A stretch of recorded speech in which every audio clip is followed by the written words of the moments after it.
Hello, thank you for having me at Layer 123. My name is Teresa Monteiro. I am a Solutions Marketing Director at Infinera, where I focus on network software and automation. Today, I will be presenting some innovative concepts for network automation applications, including the extension of cloud-native technologies down to the embedded network infrastructure. Let's start by looking at the four top market drivers for optical networks today. This will provide us some good insight as to why operators want and in fact need to automate their optical networks. First, we all know there's a steep increase on bandwidth demand. A recent survey by ACG Research shows that service providers are anticipating more than 40% annual traffic growth over the next few years across all network segments. As the networks grow, they become more complex, harder obviously to manage, and customers demand shorter service delivery times, imposing more dynamic service creation. Manual network operation simply does not cut it. Automation is the answer. Second, at the same time, we see that the market is moving on from direct detect interfaces into sophisticated, coherent optical interfaces that are taking over all network segments, from 400G pluggables in the metro, including new configurable point-to-multipoint architectures such as XR optics, to 800G capable transponders in the long haul that offer thousands of operating modes, multitudes of programmable parameters. To make the most out of this recent optical innovation, management and control systems need to support the devices in an intelligent manner. They need to help the operators maximize their investment, finding the right configurations to support their needs, to optimize the resource use. Third, we see an uptake in open optical networks, with the transponders being disaggregated from the line systems. Operators go through this disaggregation to introduce innovation faster, to make vendor lock-in, to improve their economics.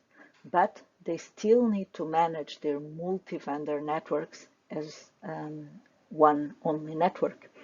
And it's the software and automation solutions that aggregate the control of these disaggregated systems.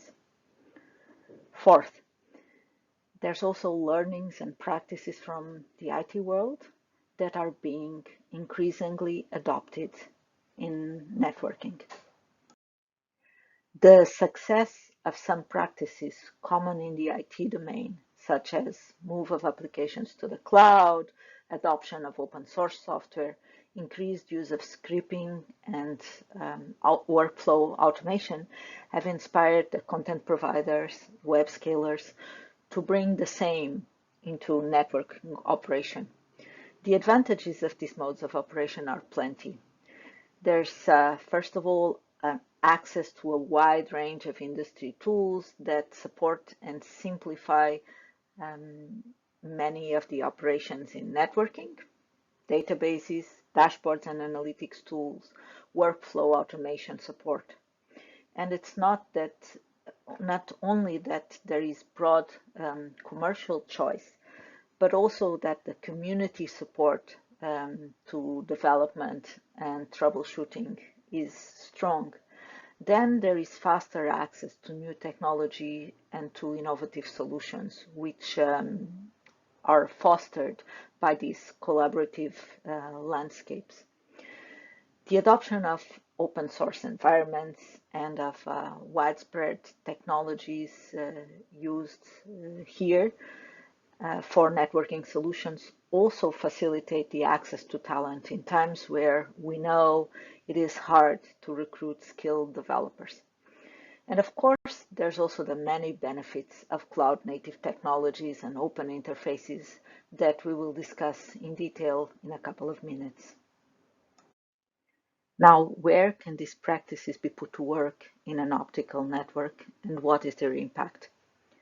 When we think of the building blocks of an optical network, we think of modern optical engines, coherent optical interfaces, more performant than ever, more configurable than ever. We think of the compact modular platforms that house the transport systems. And we think of the software control and orchestration layers that abstract the network for machine-to-machine operation and implement some automation functionalities such as network discovery, inventory, path computation engine, or service restoration. But there is one additional, often forgotten dimension of open optical networking. One dimension where automation applications can play an important role and bring us closer to zero-touch operation and enable the networks of the future. That is the network operating system. A powerful open network operating system should support model-driven networking. Model-driven networking is enabled by the use of standard common data models, say OpenConfig, OpenRODM, which have been recently developed by industry initiatives. And they define the entities, the attributes, the relationships within the network devices. These common data models abstract all devices of the same type, regardless of their vendor, in a consistent manner. And therefore, management and operations are made simpler and they're made more uniform, enabling vendor-agnostic software automation applications. By using common data models together with standard management protocols, network elements implement open standard APIs. And these APIs interface then external applications or management and control systems, IT tools. All those are then able to operate end-to-end across the network, across vendors, even in an open optical deployment. Last but not least, a good network operating system also needs to back fast feature delivery and needs to allow easy feature extensions and customizations. This last goal, fast, smooth, customized feature delivery, is facilitated if the network operating system is implemented with cloud-native architectures. By cloud-native architectures and technologies, in this scope, we mean specifically a network operating system that's microservices-based and that can be deployed in a containerized manner. That means a network operating system that's modular and consists of small, independently deployable components, each one performing a very specific task and communicating with each other via well-defined model-driven interfaces. This isolation between software components eases the software development overall and simplifies troubleshooting. We're also thinking of a network operating system that's supported by a container management system such as Docker. These systems make the development and deployment environments simpler, more user-friendly, more flexible. They orchestrate the microservices, scaling them as needed and managing them through their life cycle. They enable Delta software upgrades, where only the required subset of microservices are replaced or added anew on the fly during an upgrade. They also enable faster failure recovery, since in the case of something going wrong with the process, only the affected microservices are restarted. The type of software architecture that we have been discussing also allows for a very interesting feature. It allows that software modules developed and compiled elsewhere can run autonomously in a new environment deployed in what is called a guest container. A guest container is an isolated component within the network operating system that can host and execute a software agent. That software agent has access to the exposed network operating system interfaces, but not to other internal details or parameters. This approach really facilitates extension of the functionalities supported by the operating system and feature customization. A software agent can be built by a third party, for example, in an operator's own software environment, and then you just have to download it into the network operating system guest container, and it will run smoothly in that new environment. Of course, this is a great way to accelerate development and deployment of new disaggregated networking automation applications for the network element. Let's focus now on a concrete use case, an automation application that extends and improves on standard streaming telemetry mechanisms. We call it adaptive or contextually aware streaming telemetry. This application has been developed and deployed with the techniques we've been discussing. Let's start by reviewing the concepts of streaming telemetry and why it matters. Historically, the collection of performance metrics was a task of the network management system, typically using SNMP protocol. The NMS would periodically poll each network element, say every 5 or 15 minutes, and the network element would respond by sending the performance monitoring data to the NMS, who would store them in an internal database. As the number of NEs and monitoring points increased, so did the data volume. SNMP did not scale well. Polling became a cumbersome, resource-consuming task, so consuming that performance metric collections could even clog the data control network and delay other potentially urgent NMS tasks, from provisioning of a new service to receiving of alarm notifications. The solution is streaming telemetry. In streaming telemetry, the network element implements a new low latency protocol.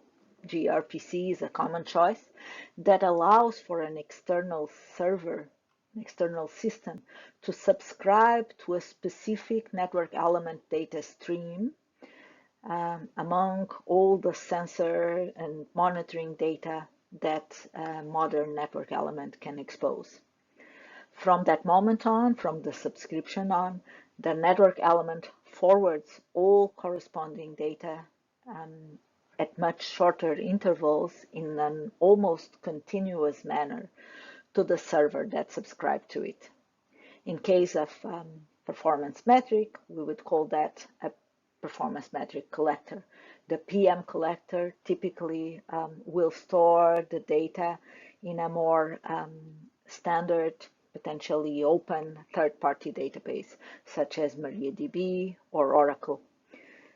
Streaming telemetry offers low latency and high performance data collection. It supports near real-time access to network data, and if the data are stored in an open database, then they're available to any system, to an NMS, an SDN, or a third-party analytics or machine learning tool that does data mining. Now, even standard streaming telemetry can be improved. In a modern network, there are plenty of network parameters available to be streamed. Under normal operating conditions, many of them are redundant. Monitoring them all imposes an unnecessary load on the link between the network element and the data collector or NMS. And this is where adaptive streaming telemetry comes in. An efficient telemetry implementation will start by streaming only those parameters that are more relevant, that better convey the network status under normal operation. And it does so at a moderate streaming frequency. Adaptive telemetry adjusts dynamically to the network status. Upon network status change, say if there is some sign of transmission degradation, the streaming frequency will adjust. It may be increased, adding detail before a failure occurs, for example. Or more parameters can be added to a specific telemetry stream for further insight. Adaptive streaming telemetry is a telemetry that evolves with the network needs. It offers more optimized resource usage than standard telemetry and makes for a more resilient data control network. It supports fine-grained visibility on the network when and where needed, making for better quality network data and therefore better compliance with SLAs. It offers more insight into the network, possibly even enabling the predictive power of analytics and machine learning applications. At Infinera, we've worked with a few operators, content providers, Oracle, Microsoft, to implement an adaptive streaming telemetry solution. These customers were looking for ways of improving their visibility on the network element health, on the network health. This slide depicts an implementation of adaptive streaming telemetry realized with a network operating system agnostic software agent, in this case using the Go language. And this is a work that was made public a few months ago at OFC. In this work, we extended the standard gRPC-based streaming telemetry mechanism. We did it with a software agent running in the network operating system guest container. The application adjusts to the network and device status and supports monitoring of critical parameters accessing data that were not exposed in the default network element northbound interface. This software agent was developed once and immediately ready to be ported into various networking operating systems. We actually tested the exact same agent in a couple of different optical network operating systems and also in Sonic, an open source network operating system that includes strong support for routing protocols. When you use the type of operating system agnostic software agent that I just described, you can achieve consistent behavior for adaptive streaming telemetry across various technologies, various platforms and vendors. Furthermore, since the microservices containerized architecture offers a variety of deployment options, the exact same code can be deployed and run locally on the network element, but can also be ported to a server, to the cloud. You can easily move it across these platforms according to your needs. You can use cloud if the application is requiring scalability, or use a local network element deployment if latency is critical for your application. Now, in the way of conclusion, where do these automation applications take us? We have been talking about adaptive streaming telemetry, an application to intelligently collect the increasing number of parameters available today from the network as the devices are equipped with more and more sensors. This type of applications observe the network. In this diagram, they're represented in the green box, and they are one of the key ingredients for our goal of achieving intent-based cognitive networking. The good quality data that they collect can then be used by automation applications that are powered by analytics or machine learning tools and correlate monitoring parameters, detecting deviations from normal behavior, predicting evolution over time. They can be used to decide what is the next desired status of the network. These are represented in blue here. Then other network automation applications, represented in black, ensure that network intent can be translated into a set of network configurations, and by acting on the network, they implement and deploy the necessary changes. This closes the loop and implements a vision of autonomous network, a network that's self-adapting, self-healing, and self-optimizing.